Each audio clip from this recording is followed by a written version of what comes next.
លោកអ្នកនាងកញ្ញាទាំងអស់ជាទីមេត្រីថ្ងៃនេះជាថ្ងៃទី26ខែសីហាឆ្នាំ2014ជាបន្តទៅនេះនាងខ្ញុំសូមជូនព័ត៌មានប្រចាំថ្ងៃរបស់ទូរទស្សន៍សង្គ្រោះជាតិដែលមានដូចជារដ្ឋសភាបោះឆ្នោតផ្លាស់ប្តូរក្បាលម៉ាស៊ីនដឹកនាំនៅព្រឹកនេះវត្តមានមន្ត្រីគណៈបកសង្គ្រោះជាតិទៅកាន់ក្បាលម៉ាស៊ីនដឹកនាំរដ្ឋសភានឹងធ្វើឲ្យស្ថាប័ននីតិបញ្ញត្តិនិងប្រតិបត្តិដំណើរការកាន់តែប្រសើរជាងមុនបុគ្គលិកក្រុមហ៊ុនអ្នកដំណើរភ្នំពេញសូរិយាបន្តបាតកម្មថ្ងៃទី3នៅព្រឹកនេះ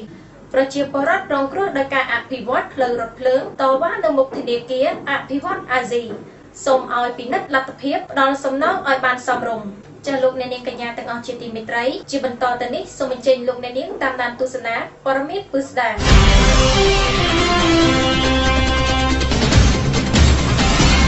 ដ្ឋសភាផ្លាស់ប្ដូរក្បាលម៉ាស៊ីនដឹកនាំនៅព្រឹកនេះក្រោមវត្តមានដឹកនាំរបស់លោកហេងសំរិននៅព្រឹកនេះរដ្ឋសភាបានបើកអង្គប្រជុំដើម្បីបោះឆ្នោតរៀបចំសមាជិកក្បាលម៉ាស៊ីនដឹកនាំរដ្ឋសភាជាថ្មី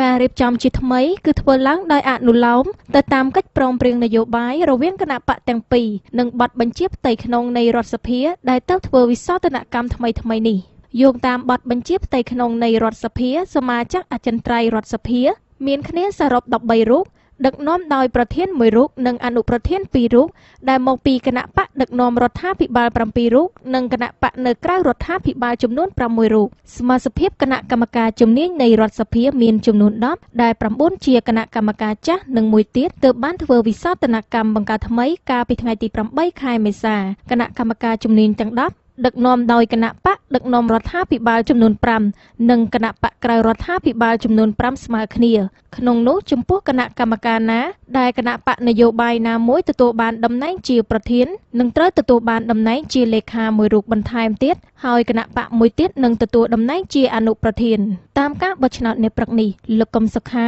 ត្រូវបានសមាជិកសភាបោះឆ្នោតគាំទ្រក្នុងសម្លេងភាគច្រើនឲ្យធ្វើជាអនុប្រធានទី1នៃរដ្ឋសភាហើយអនុប្រធានទី2គឺលោកងួនញិល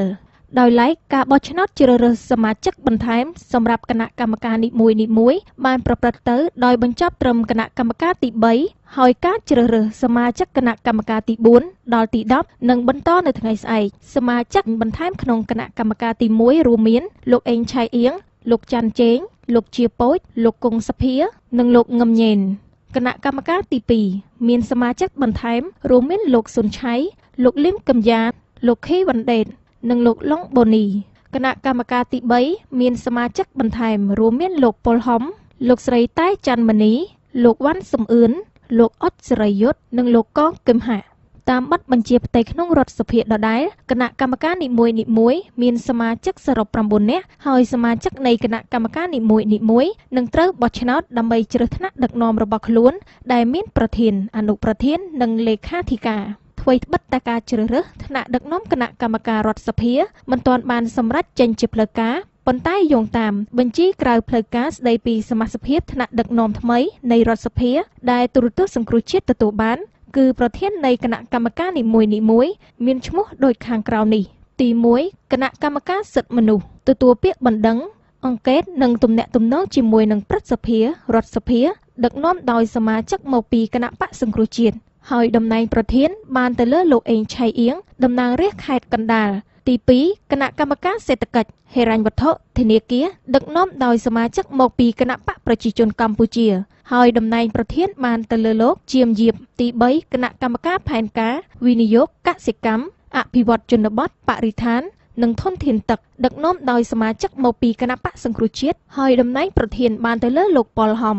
ទី4គណៈកម្មការមហាផ្ទៃការពារជាតិនិងមុខងារសាធារណៈដឹកនាំដោយសមាជិកមកពីគណៈបកប្រជាជនកម្ពុជាហើយតំណែងប្រធានបានទៅលើលោកហ៊ុនណេងទី5គណៈកម្មការកិច្ចការបរទេសសហប្រតិបត្តិការអន្តរជាតិឃោសនាការនិងព័ត៌មានដឹកនាំដោយសមាជិកមកពីគណៈបកប្រជាជនកម្ពុជាហើយតំណែងប្រធានបានទៅលើលោកឈៀនវុនទី6គណៈកម្មការនីតិកម្មនិងយុត្តិធម៌ដឹកនាំដោយសមាជិកមកពីគណៈបកប្រជាជនកម្ពុជាហើយតំណែងប្រធានបានទៅលើលោកម៉ែនបញ្ញាទី7គណៈកម្មការអប់រំយុវជនកីឡា ធម្មការនិងសាសនាវប្បធម៌និងទេសចរដឹកនាំដោយសមាជិកមកពីគណៈបកសង្គ្រោះជាតិហើយតំណែងប្រធានបានទៅលើលោកញ៉ែមបញ្ញរិទ្ធទី 8 គណៈកម្មការសុខាភិបាលសង្គមកិច្ចអតីតយុវជនការងារបណ្ដុះបណ្ដាលវិជ្ជាជីវៈនិងកិច្ចការនារីដឹកនាំដោយសមាជិកមកពីគណៈបកសង្គ្រោះជាតិហើយតំណែងប្រធានបានទៅលើលោកស្រីម៉ូសុខហួរទី 9 គណៈកម្មការសាធារណៈការដឹកជញ្ជូនទូរគមនាគមន៍ប្រៃសណីយ៍ឧស្សាហកម្មរាយនឹងធម្មពលពាណិជ្ជកម្មរៀបចំដែនដីនគររូបនីយកម្មនិងសំណង់ដឹកនាំដោយសមាជិកមកពីគណៈបកប្រជាជនកម្ពុជាហើយតំណែងប្រធានបានទៅលើលោកស្រីនិចសុផុនទី 10 គណៈកម្មការអង្កេតបោះសម្អាតប្រឆាំងអំពើពុករលួយដឹកនាំសមាជិកមកពីគណៈបកសង្គ្រោះជាតិហើយតំណែងប្រធានបានទៅលើលោកយឹមសុវណ្ណប៉ុន្តែយ៉ាងណាក៏ដោយបញ្ជីឈ្មោះប្រធានអនុប្រធាននិងលេខាធិការនៃគណៈកម្មការនីមួយៗជាផ្លូវការត្រូវរងចាំពីរដ្ឋសភាបន្ទាប់ពីគណៈកម្មការនីមួយៗបោះឆ្នោតផ្ទៃក្នុងរើសថ្នាក់ដឹកនាំរបស់ខ្លួនវត្តមានរបស់មន្ត្រីគណៈបកសង្គ្រោះជាតិទៅកាន់ក្បាលម៉ាស៊ីនដឹកនាំរដ្ឋសភាធ្វើឲ្យស្ថាប័ននីតិបញ្ញត្តិនិងប្រតិបត្តិដំណើរការកាន់តែល្អប្រសើរជាងមុនបន្ទាប់ពីចាក់ចេញពីបន្ទប់ប្រជុំរដ្ឋសភាលោកសំរងស៊ីប្រធានគណៈបកសង្គ្រោះជាតិបានមានប្រសាសន៍ទៅកាន់អ្នកសារព័ត៌មានថាវត្តមានរបស់មន្ត្រីគណៈបកសង្គ្រោះជាតិទៅកាន់តំណែងនានាក្នុងក្បាលម៉ាស៊ីនដឹកនាំសភានឹងធ្វើឲ្យដំណើរការនីតិបញ្ញត្តិនិងប្រតិបត្តិកាន់តែល្អប្រសើរជាងមុនលោកសំរងស៊ីបន្តថាគណៈបកសង្គ្រោះជាតិនឹងបំពេញតួនាទីដើម្បីជំរុញឲ្យរដ្ឋាភិបាលគោរពសិទ្ធិប្រជាពលរដ្ឋនិងអនុវត្តតួនាទីរបស់ខ្លួនឲ្យបានត្រឹមត្រូវហើយគណៈបកនឹងប្រើប្រាស់តួនាទីដើម្បីផ្ដល់យោបល់ដល់រដ្ឋាភិបាលធ្វើយ៉ាងណាដើម្បីជំរុញឲ្យមានការអភិវឌ្ឍប្រទេសជាតិរបស់យើងទាំងអស់គ្នាបន្ថែមលើនេះទៅទៀតលោកសំរងស៊ីបានបន្តថាមន្ត្រីរបស់លោកគ្រប់រូបនឹងចុះទៅកាន់ខេត្តនានាដើម្បីជួបប្រជាពលរដ្ឋជួយដោះស្រាយបញ្ហារបស់ពលរដ្ឋនិងធ្វើឲ្យពួកគាត់កាន់តែកក់ក្ដៅជាងមុនដោយឡែកលោកកឹមសុខាក៏បានថ្លែងក្រោយការចាក់ចែងពីបន្ទប់ប្រជុំដែរថាព្រឹត្តិការណ៍ថ្ងៃនេះគឺបង្ហាញពីតុល្យភាពអំណាចក្នុងរដ្ឋសភាដែលគណៈបកប្រជាជនទោះបីជាអ្នកដឹកនាំសភាក៏ដោយប៉ុន្តែมันអាចបំភ្លេចចោលសម្លេងដ៏ធំមួយទៀតរបស់គណៈបកសង្គ្រោះជាតិបានឡើយលោកថាវត្តមានរបស់លោកក៏ដូចជាថ្នាក់ដឹកនាំនៃគណៈកម្មការដទៃទៀតរបស់គណៈបកសង្គ្រោះជាតិនឹងប្រើប្រាស់តួនាទីរបស់ខ្លួនឲ្យបានត្រឹមត្រូវបម្រើប្រជាពលរដ្ឋឲ្យបានពេញលេញស្របតាមការចង់បានរបស់ពលរដ្ឋគឺពួកគាត់បានបោះឆ្នោតគាំទ្រគណៈបកសង្គ្រោះជាតិគួរជម្រាបថារដ្ឋសភានៅព្រឹកនេះបានបោះឆ្នោតជ្រើសតាំងលោកកឹមសុខាជាអនុប្រធានទី1រដ្ឋសភាហើយបានបោះឆ្នោតជ្រើសរើសសមាជិកបន្ថែមនិងជំនួសក្នុងគណៈកម្មការចំនួន3បន្ថែមទៀតលោកសំរងស៊ីបានអះអាងថាអ្វីត្បិតតែរូបលោកជាប្រធានគណៈបកប៉ុន្តែលោកមិនទទួលតំណែងណាមួយក្នុងរដ្ឋសភានោះទេព្រោះលោកចង់ឲ្យសហការីរបស់លោកដែលមានវ័យក្មេងជាងលោកបានបញ្ចេញសមត្ថភាពឲ្យរូបលោកធ្វើជាអ្នកជួយជំរុញពីខាងក្រោយវិញបុគ្គលិកក្រុមហ៊ុនដឹកអ្នកដំណើរភ្នំពេញសូរិយាបន្តបាតកម្មថ្ងៃទី3នៅព្រឹកនេះបាតកម្មរបស់បុគ្គលិក17រូបនៃក្រុមហ៊ុនដឹកជញ្ជូនអ្នកដំណើរភ្នំពេញសូរិយាបានបន្តក្នុងថ្ងៃទី3របស់ខ្លួននាព្រឹកនេះប៉ុន្តែនៅតែគ្មានការយកចិត្តទុកដាក់ពីថៅកែក្រុមហ៊ុនកាលពីថ្ងៃម្សិលមិញអំពើហិង្សាហៀបតែនឹងផ្ទុះឡើងរវាងក្រុមសន្តិសុខការពារក្រុមហ៊ុននិងអ្នកតវ៉ាដែលជាអតីតតែកងរថយន្តក្រុងចំនួន17រូបដែលត្រូវបានថៅកែបញ្ឈប់ពីការងារគួរជម្រាបថាអតីតតែកងរថយន្តរបស់ក្រុមហ៊ុនភ្នំពេញសូរិយា17នាក់ត្រូវបានបញ្ឈប់ពីការងារដោយសារតែពួកគេបានរួមគ្នាបង្កើតសហជីពនៅក្នុងក្រុមហ៊ុនគម្រោងបង្កើតសហជីពគឺដើម្បីប្រឆាំងនឹងការគាបសង្កត់គ្រប់រូបភាពធ្វើដោយថៅកែរបស់ក្រុមហ៊ុនមកលើបុគ្គលិករបស់ខ្លួនថៅកែក្រុមហ៊ុនមិនអនុញ្ញាតឲ្យបង្កើតសហជីពនិងបានបញ្ឈប់មេដឹកនាំរបស់ពួកគេចំនួន3រូបភ្លាមហើយ14រូបទៀតត្រូវបានបញ្ឈប់ជាបន្តបន្ទាប់ក្រុមសហជីពនិងបុគ្គលិកក្រុមហ៊ុនដឹកជញ្ជូនអ្នកដំណើរភ្នំពេញសូរិយាបានចោទប្រកាន់ក្រុមហ៊ុននេះថារើសអើងសហជីពដោយរំលោភច្បាប់កម្ពុជារំលោភលើអនុសញ្ញារបស់អង្គការ ILO និងរំលោភលើសេចក្តីសម្រេចរបស់ក្រុមប្រឹក្សាអាជ្ញាកណ្ដាលប្រជាពលរដ្ឋរងគ្រោះដោយការអភិវឌ្ឍផ្លូវរថភ្លើងតវ៉ាមុខធនាគារអភិវឌ្ឍអាស៊ីសូមឲ្យពិនិត្យលទ្ធភាពផ្ដល់សំណងឲ្យបានសមរម្យ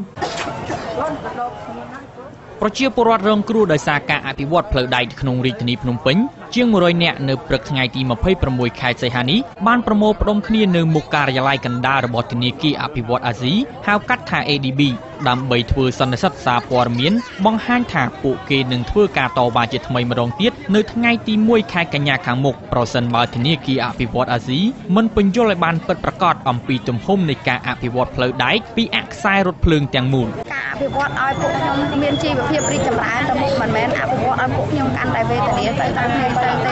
ហើយសូមឲ្យមានដំណោះស្រាយប្រសិនបើមានការអភិវឌ្ឍដើម្បីបម្រើសាធារណៈមែននោះសូមឲ្យ